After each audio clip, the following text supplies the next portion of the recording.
공매도 관련돼서 사실은 공매도 중앙 차단 시스템 NSDS 이거 굉장히 기대감을 되게 크게 갖고 있는 것 같아요. 그런데 이게 결국은 받아야 되는 거거든요. 이 중앙 이 시스템으로 얘네가 받아야 되는 건데 금감원에서 비거주 외국인의 잔고 관리 시스템에 대해서 실사를 할 수 없다 보니까 보내주는 쪽에서 화면을 조작하면 의도적으로 조작하면 증권사는 완벽히 확인할 수가 없는 거죠. 근데 공매도 중단의 시발점, 공매도 중단이 근본적으로 무차익 공매도 때문에 됐는데 무차익 공매도를 금감원의 NSDS 시스템에서는 99% 적발할 수 있다. 그렇게 했는데 이게 상당히 어떻게 보면 뭐 해봐야지 알겠지만 제한적이지 않을까 그렇게 보고요. 기간 투자자 공매도 목적 대차 거래와 개인 투자자 대주 서비스의 상환 기간이 같아졌어요. 원래 같지 않았거든요.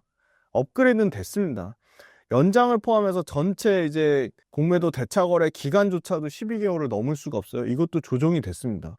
그리고 법인과 증권사의 무차익 공매도 방지 조치를 의무화하면서 위반 시 1억 원 이하의 과태료 제재를 부과하겠다고 했고요.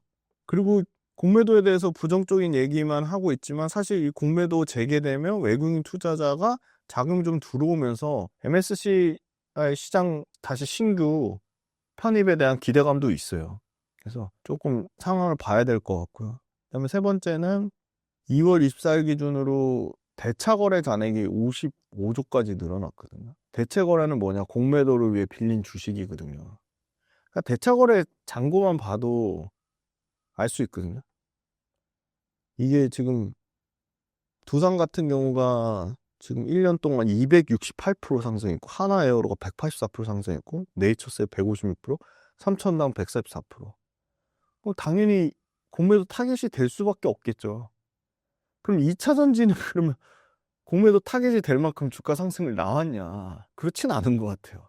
그래서 2차 전지는 뭐 여전히 갖고 있는 그 대차 잔고 물량이 있겠죠? 그게 실제로 늘어나는지 확인해 보시면 될 것 같고, 그거는 KRX 그 정보 데이터 시스템 거기 들어가시면 확인하실 수가 있다. 그래서 어떻게 보면 공매도가 예를 들어 재개된다고 해도 2차 전지 쪽에 업황에 미치는 거는 제한적이라고 보고요. 오히려 저는 여기 이거 좋은 것 같아요. 두산, 하나, 에어로스페이스, 네이처스, 삼천전자, 뭐 SKC 요쪽. 그다음에 제가 상당히 요새 관심 있게 보는 건 로봇인데 로봇도 공매도 타겟이 좀 될 것 같아요. 단기적으로는 그렇게 보고 있고요.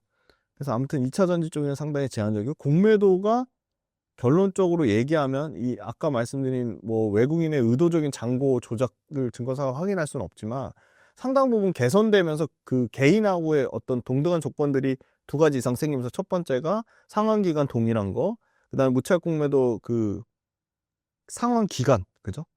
그다음에 무차익 공매도에 대한 그 과태료 조치 그런 부분, 그리고 MSCI 지수 편입에 대한 그 가능성. 그래서 뭐 너무 꼭 부정적으로 볼 건 아니라 특히나 2차 전지 쪽은 아까 말씀드린 2차 전지 쪽보다는 이게 뭐 PBR 기준으로 막 3배가 넘는 종목들이 막 최근에 주가 많이 올라오면서 쏟아지고 있거든요. 네. 보통 그 기준점은 PBR로 보더라고요. 그래서 그런 종목들은 오히려 좀 조심하자. 단기간에 많이 올라온 종목들. 주가 상승 측면에서 그렇게 보고 있습니다.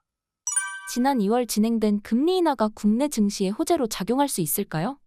네, 그 국내 주식시장을 주력하는 기업들은 수출주기 때문에 국내 금리 인하는 사실 국내 소비주들한테는 뭐 일부 긍정적일 수는 있겠는데 사실 미국 금리 인하가 중요할 것 같고요. 미국 금리 인하를 원래 3번 이상 하려고 했는데 지금 2번까지 한 번이 줄어들면서 그런 부분이 오히려 좀 부담이 좀 되는 것 같고요. 그러니까 우리나라 금리 인하하는 거는 사실 우리나라 이제 수출주가 위주다 보니까 그런 측면으로는 크게 영향은 좀 없는 것 같아요. 근데 영향은 없는데 미국 금리가 앞으로 어떻게 될지가 좀 중요할 것 같고요. 금리 인하로 인해서 오히려 만약에 그 대출을 내는 이자가 좀 줄어들어가지고 그 여력을 뭐 국내 주식이라든지 뭐 ETF라든지 펀드에 좀 투자를 해서 그런 자금이 좀 들어오면 좀 주시장이 좋을 수 있겠는데 그건 좀 잘 모르겠어요. 사실 특별히 국내 금리 인하한 게 시장에 미치는 영향은 뭐 상당히 좀 제한적이지 않을까 그렇게 보고 있습니다.